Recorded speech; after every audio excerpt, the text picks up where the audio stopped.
میں آپ کو بتا رہا ہوں یہ فرقہ واریت کیا ہوتی ہے. سورہ لقمان میں لکھا ہوا ہے کہ دودھ چھڑانے کی عمر 2 سال ہے. فقہ حنفی میں دودھ چھڑانے کی عمر 2.5 سال. شبیر احمد عثمانی صاحب نے قرآن حکیم کی تفسیر لکھی ہے حاشیے میں.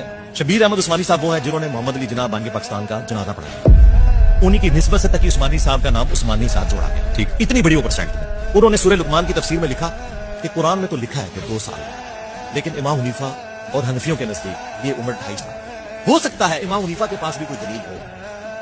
قرآن میں لکھا ہوا ہے 2 سال, قرآن سے اوپر تو کوئی دنیا کی کتاب نہیں, یہ کتابیں قرآن سے اوپر تو نہیں ہے. قرآن حکیم میں سورۃ البقرہ میں سورہ لقمان میں واضح آیا. سورہ لقمان کی شرح میں انہوں نے لکھا کہ یہ ہم مانتے ہیں کہ قرآن میں 2 سال کا لکھا ہے کہ بچے کو دودھ چھڑا دینا چاہیے, لیکن فقہ حنفی میں 2.5 سال کہتے ہیں. ہو سکتا ہے ان کے پاس بھی کوئی دلیل ہو. تو ہم نے کہا تھا کہ ان کے پاس کوئی الگ سے قرآن تھا, ہمارے پاس قرآن موجود ہے, ہمیں بتائیں قرآن کی کس آیت میں لکھا ہوا ہے کہ 2.5 سال کی عمر میں جا کے آپ کو دودھ چھڑانا چاہیے. وہ کہتے ہیں تو نہیں ہے, لیکن ہم ان کو کیسے غلط کہیں. یہ ہے جو میں نے آپ کو کہا تھا نا, میرے نبی صاحب ہے ہی کوئی نہیں, میرے قرآن صاحب ہے ہی کوئی نہیں, تیرے بزرگوں کے فتوے شاہی کوئی نہیں.